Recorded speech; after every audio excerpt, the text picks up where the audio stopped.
যুক্তরাষ্ট্র হামলা বন্ধ করায় আপাতত পাল্টা হামলা বন্ধ রাখার ঘোষণা দিয়েছে ইরান। তেহরান জানিয়েছে, মধ্যপ্রাচ্যে যুক্তরাষ্ট্রের মিত্র দেশগুলোর বিরুদ্ধে ড্রোন ও ক্ষেপণাস্ত্র হামলা তারাও বন্ধ রেখেছে।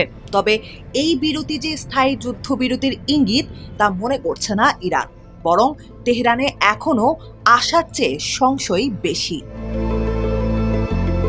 বার্তা সংস্থা রয়টার্সের প্রতিবেদনে বলা হয়েছে, টানা ১৩ রাত ইরানে বিমান হামলা চালানোর পর গত ২৪ জুলাই রাতে অভিযান স্থগিত করে পেন্টাগন।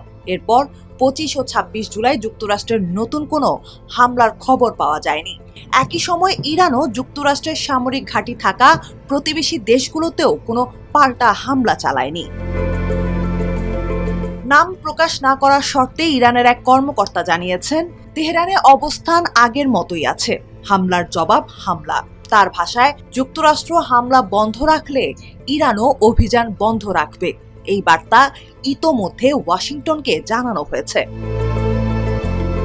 এদিকে জাতিসংঘে নিযুক্ত যুক্তরাষ্ট্রের রাষ্ট্রদূত মাইক ওয়ালস মার্কিন সংবাদ মাধ্যমকে বলেছেন, প্রেসিডেন্ট ট্রাম্প কূটনীতির জন্য আরও সময় দিতে হামলা সাময়িকভাবে স্থগিত করেছেন।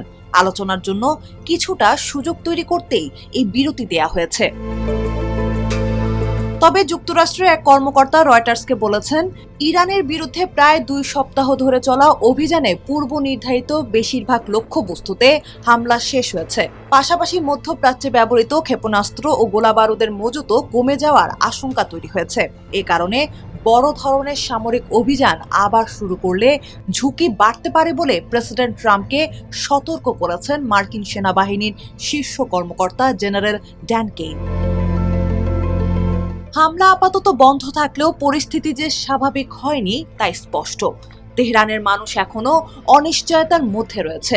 যুদ্ধ শেষও হচ্ছে না, আবার পুরোপুরি এগিয়েও যাচ্ছে না। এই অনিশ্চয়তার পরিস্থিতি মানুষের জন্য খুবই ক্লান্তিকর হয়ে উঠেছে।